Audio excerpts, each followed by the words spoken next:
नमस्कार दोस्तों, मैं राकेश रेजा बाजार पे राय का एक और एपिसोड लेकर आपके सामने हाजिर हूं। सबसे पहले दीपावली की बहुत बहुत शुभकामनाएं। आपको पता है बाजार के राय में हम लोग चर्चा करते हैं कुछ ग्लोबल मार्केट की, ग्लोबल इवेंट्स की, डॉलर, क्रूड, गोल्ड, सिल्वर और इन सब का भारतीय बाजार पर क्या असर हो रहा है और क्या असर हो सकता है इन सब का।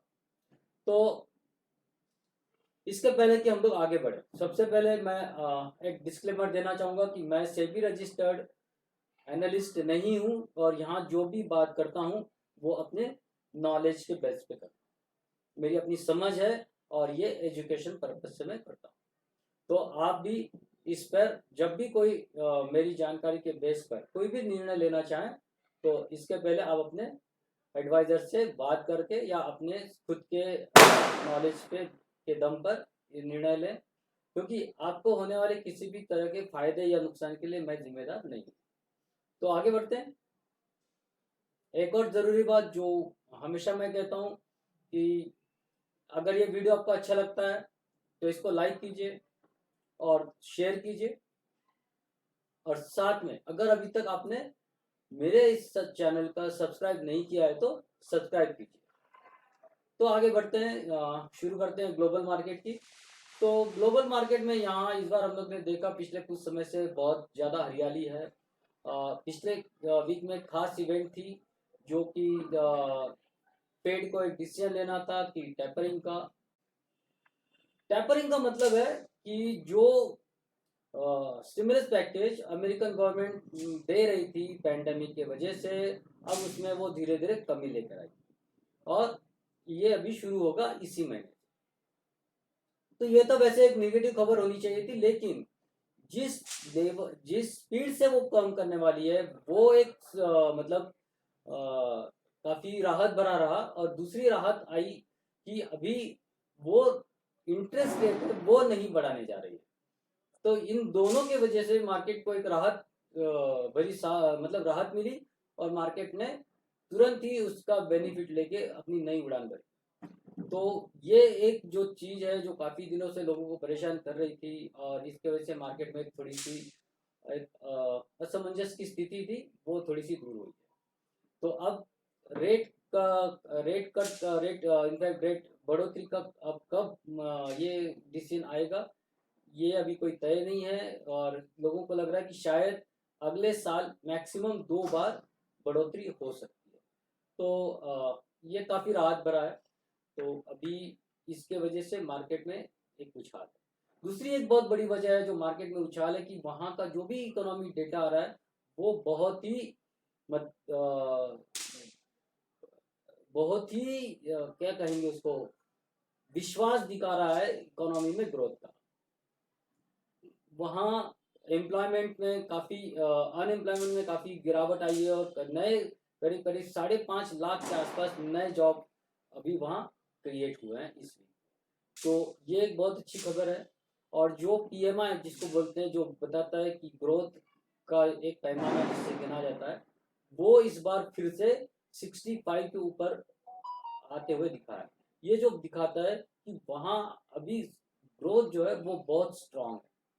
तो ये दोनों चीज भी है। तो उनकी जो ग्रोथ है वो मतलब ये बताएंगे कि हर सेक्टर में वो बढ़ते हुए दिख रही है। तो इन सब का जो असर है वो हमको मार्केट में दिख रहा है, पर वो असर हमारे इंडिया के मार्केट में कन्वर्ट होते हमको नहीं दिख रहा है। उसकी अपनी वजह है, क्योंकि पिछले समय से हम लोग ने देखा कि जो ऑयल प्राइसेस हैं, क्रूड की प्राइसेस है, वो 80 रुपीज़ के $80 के ऊपर ही बनी हुई है और डॉलर की प्राइस भी ऊपर बनी हुई थी। लेकिन हमने ये भी देखा कि पिछले वीक में अपने हाई से काफ़ी नीचे भी आई हुई है, और शायद ये वजह हमको दिखती है कि इस वीक में हमारे यहाँ भी एक अच्छी उछाल मार्केट में आ सकती है। तो दोस्तों, अमेरिका में एक अच्छी स्ट्रॉन्ग ग्रोथ रिकवरी हमको दिख रही है। यूरोप में भी एक ठीक ठाक रिकवरी है, और जापान में भी एक अच्छी ग्रोथ वहाँ भी हमको एक दिख रही है। साथ में वहाँ जो इलेक्शन हुए वहाँ की जो प्रधानमंत्री मतलब जो अभी रूलिंग पार्टी है उसको वापस से बहुत अच्छा खासा बहुमत मिल चुका है और वो वापस रिटर्न हुई है। इससे जनता ने एक मतलब जो स्ट्रॉन्ग विश्वास दिखाया है और वहाँ से भी इसलिए हमको मार्केट में फिर से बढ़ोतरी होते हुए दिख रही है। तो चीज़ें काफ़ी अच्छी हुई है और यही चीज़ हमारे मार्केट में होते हुए हमको दिखाई देगी, ऐसा मुझे यहाँ से आगे दिखता है। तो अब हम लोग जो देख रहे हैं कि मार्केट में क्या हो रहा है, हमारे यहाँ क्या होगा और कौन से ऐसे स्टॉक्स हैं जिनको आप ट्रेड करके अगले वीक में पैसे कमा सकते हैं, वो हम लोग देखते हैं चार्ट पे। तो चलो देखते हैं चार्ट क्या बता रहे हैं। तो दोस्तों देखते हैं कि चार्ट क्या बता रहे हैं। अगर हम लोग नैस्डैक को देखते हैं तो पिछले 4 वीक से ये वीकली चार्ट है और पिछले 4 वीक से ये कंटिन्यूस अप ट्रेंड में है और नई ऊंचाइयों पर बंद हो रहा है। यही हालत डाउ जोन्स का है, यूके के फुत्सी का है, डैक्स का है और निकाई भी अपने ऑलमोस्ट अप ट्रेंड में चल रहा है। अगर कुछ कमजोरी हमको दिखती है वो है हांगकांग में और चाइना में। पर कुल मिला के अगर हम लोग बाजार का मूड देखें तो अप ट्रेंड में है और नई नई ऊंचाइयों पे वो अपनी छलांगे मार रहा है। तो इसका असर हम लोग ये देखेंगे कि डॉलर भी वापस अपने लोअर लेवल पे आ गया है और मतलब 74 का जो लेवल है जो मैंने पिछले बार भी दिया हुआ था और उसी पे वो ट्रेड कर रहा है। और इसको अगर हम लोग ट्रेडिंग के दृष्टिकोण से देखेंगे तो मैं इसको अर्ली चार्ट पे लगाता हूँ और ये जो लेवल्स है मेरी ट्रेडिंग के लिए वो रहेंगी इस बार। मुझे डॉलर में अब इस वीक में कोई बहुत बड़ी उछाल या गिरावट नहीं दिख रही है। तो जो ट्रेड करना चाहते हैं उनके लिए जो लेवल्स है 74.25 के ऊपर हम लोग बाय करेंगे, 74.57 के और 75 ये दो लेवल्स के लिए।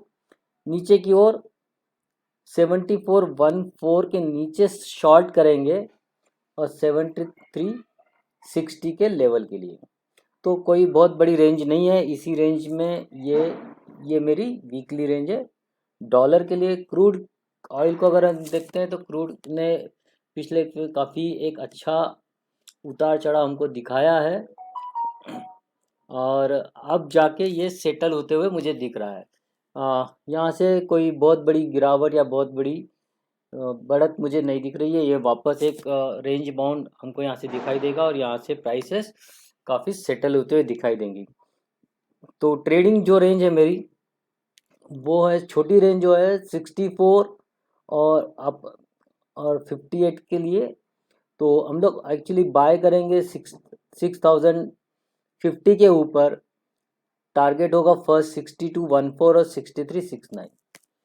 नीचे की अगर हम लोग देखते हैं तो 6000 के नीचे हम लोग शॉर्ट करेंगे 5893 और 5776 के लिए। मतलब ये कुल मिला के 600 रुपये की रेंज जो मुझे दिख रही है हाईएस्ट लेवल, और इस लेवल से बाहर मुझे क्रूड ऑयल ट्रेड करते हुए नज़र नहीं आ रहा है। गोल्ड, चूंकि मार्केट अप ट्रेंड में है तो गोल्ड में बहुत ज़्यादा बढ़ोतरी मुझे यहाँ से होते हुए नहीं दिख रही है। तो मैं इनफैक्ट ये देखूँगा कि हमको यहाँ गोल्ड को जो रेंज है मेरी वो 865 और 48289 ये इसी रेंज के बीच हमको ट्रेड करते हुए दिखाई देगा। तो इस रेंज में हमको जब भी जहाँ हमको जिस रेंज के पास आते हुए दिखे वहाँ से हमको उल्टा ट्रेड करना है। अगर 48289 के आसपास आता है तो हमको वहाँ शॉर्ट करने की अपॉर्चुनिटी ढूंढना है और नीचे 46865 के आसपास आता है तो हमको वहाँ बाय करना है। अगर ये 48289 या 48300 ब्रेक करता है तो ज़रूर हमको एक फिर ऊपर का लेवल हमको आते हुए दिख सकता है। फिर वहाँ से हमको करीब करीब 1500 की और अपसाइड दिख सकती है। वैसे ही अगर ये नीचे की लेवल टूटती है तो फिर वहाँ से भी हमको करीब करीब 700-800 रुपये की लेवल और टूटते हुए दिखाई देगी। तो ये होगा गोल्ड। सिल्वर में अगर हम लोग देखते हैं तो सिल्वर भी इस बार एक रेंज बाउंड ही रहेगा। तो सिल्वर में हमको बाय करना है 64531 के ऊपर, टारगेट होगा 66749। तो ये करीब करीब 2000 की रेंज है ऊपर साइड में। और शॉर्ट अगर हम लोग नीचे अगर प्राइस आती है 63,200 के नीचे, तो हम लोग वहाँ सेल करेंगे 61,200 के लिए। तो यहाँ भी हमको नीचे भी एक 2000 की एक रेंज है, ऊपर साइड बाय में भी 5000 की रेंज है। तो ये रेंज होगी मेरे लिए सिल्वर के लिए। अब हम लोग निफ्टी को देखते हैं। तो निफ्टी में जो है, देखिए ट्रेंड तो मुझे जो दिख रहा है वो अब ट्रेंड ही दिख रहा है। जहाँ तक हम लोग ग्लोबल मार्केट की बात करते हैं तो ट्रेंड काफ़ी स्ट्रॉन्ग है, पर चूंकि वो ट्रेंड हमारे यहाँ उतना रिफ्लेक्ट नहीं हो रहा है। उसकी अपनी कुछ वजह, घरेलू वजह हैं, लेकिन उन चीज़ों पे भी हमको कुछ अच्छे होते हुए दिख रही। वो एक चीज़ है कि क्रूड की प्राइस पिछले हफ्ते में काफ़ी कम हुई है और डॉलर की प्राइसेस में भी कमी आई है। ये दोनों भी एक और वजह बन सकती है हमारे यहाँ एक स्ट्रॉन्ग अप ट्रेंड शुरू होने की।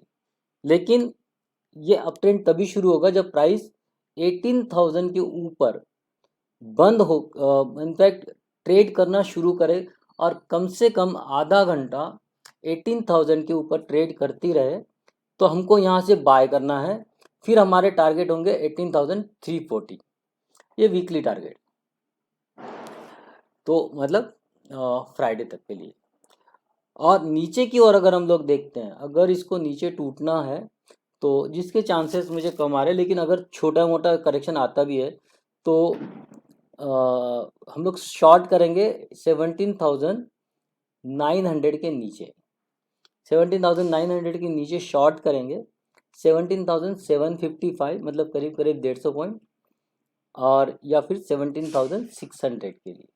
ये दो लेवल्स होंगी जो हमारे लिए यहाँ नीचे की ओर है। लेकिन यहाँ जब अगर प्राइस नीचे आती है तो वहाँ से वापस एक बार आप बाय करने की ही चेष्टा करेंगे। तो यहाँ भी प्राइस आती है तो एक बार वापस से आपको बाय करना है, और यही लेवल्स के लिए।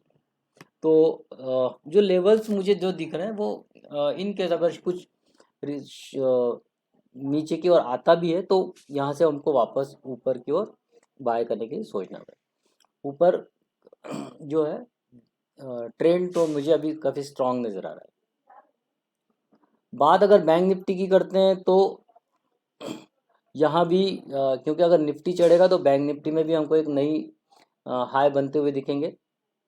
लेकिन बैंक निफ्टी ने सपोर्ट देना बहुत ज़रूरी है, और इसके लिए प्राइस को 40,000 के ऊपर ट्रेड करना बहुत ज़रूरी है।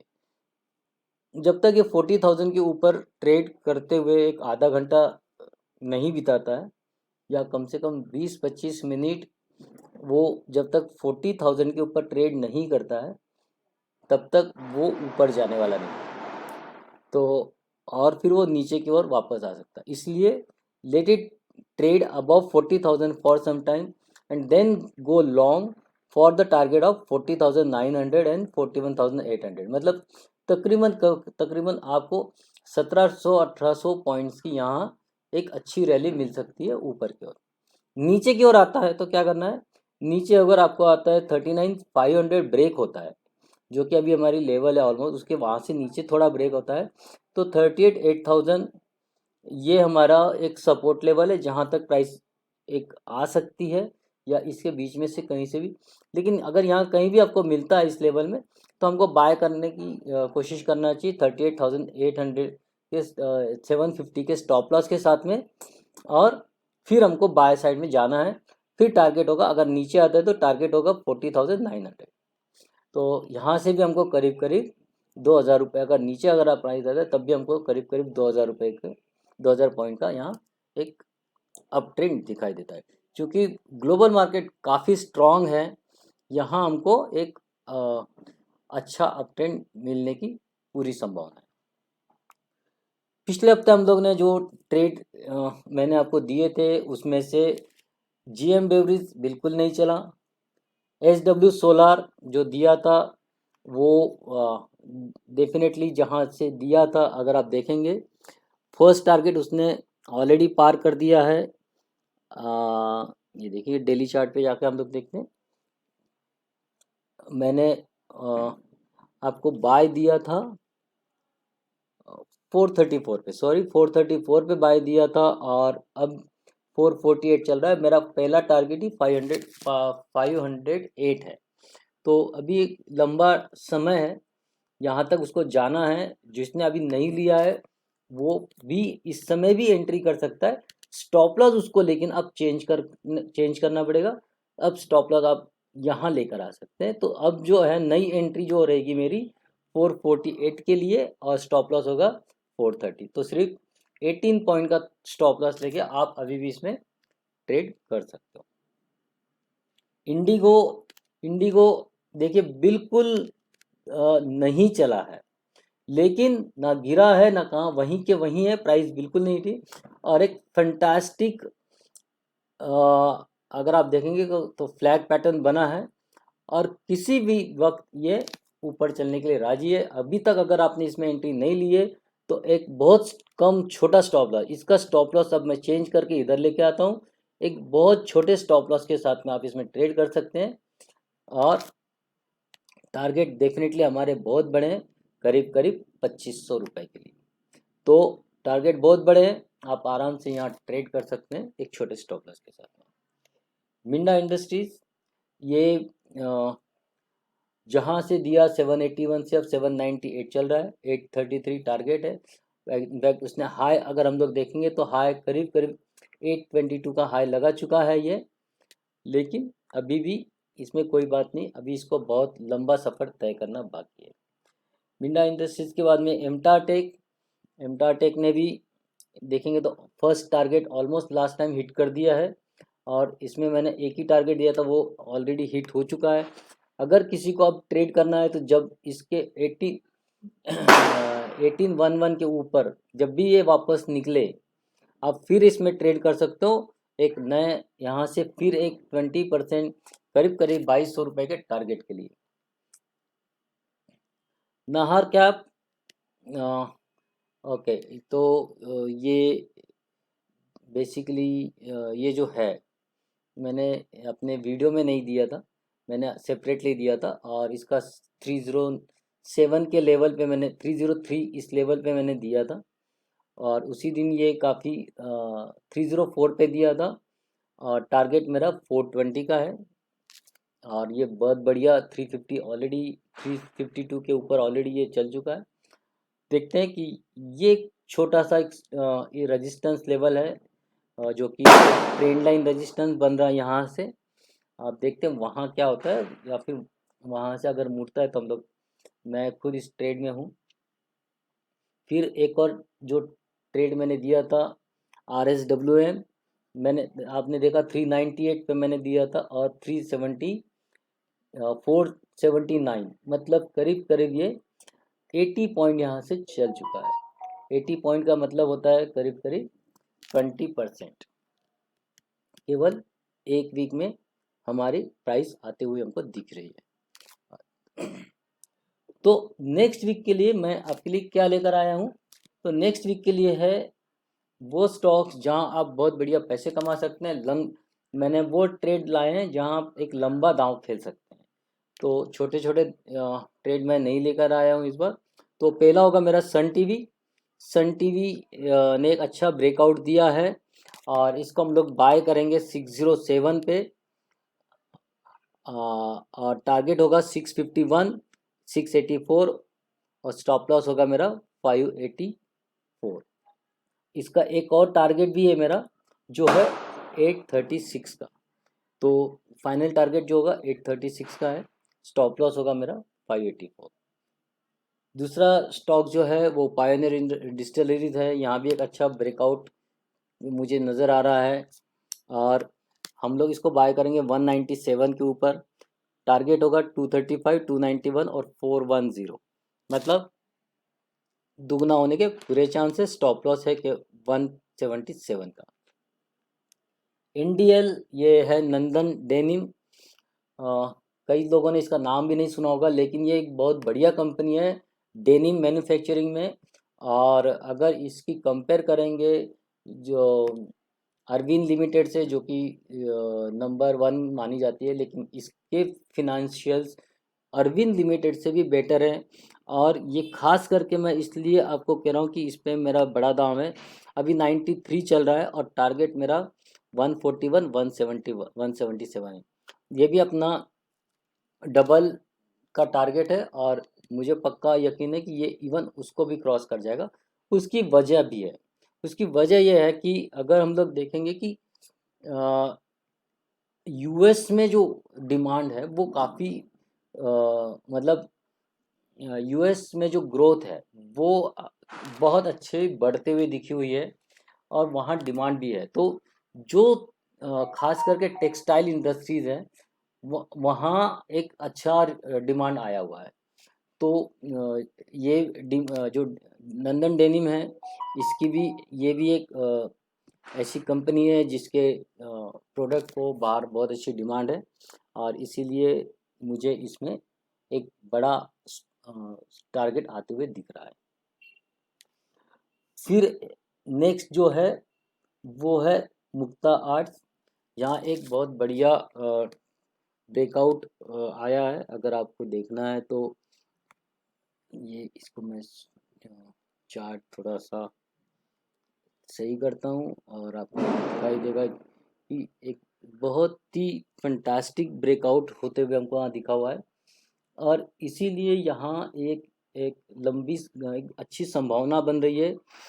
तो यहाँ हम लोग इसको बाय करेंगे 50 के ऊपर। टारगेट होगा 59, 72 और 86 और 116 भी।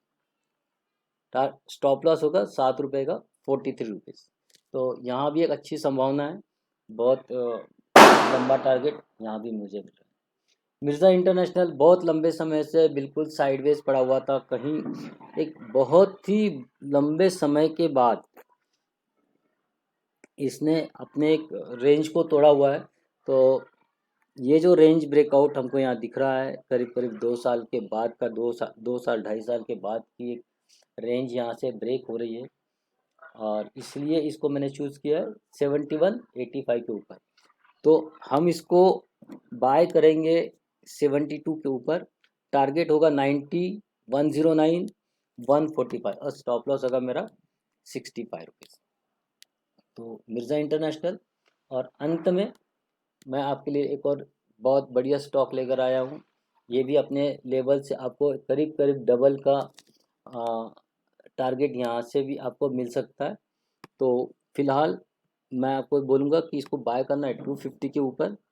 टारगेट होगा 299, 324, 348, 371 और इसके ऊपर भी जा सकता है।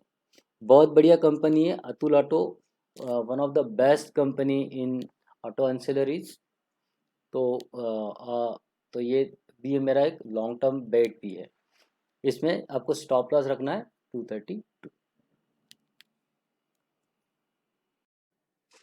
तो दोस्तों, ये रहा इस वीक का बाजार पे राय।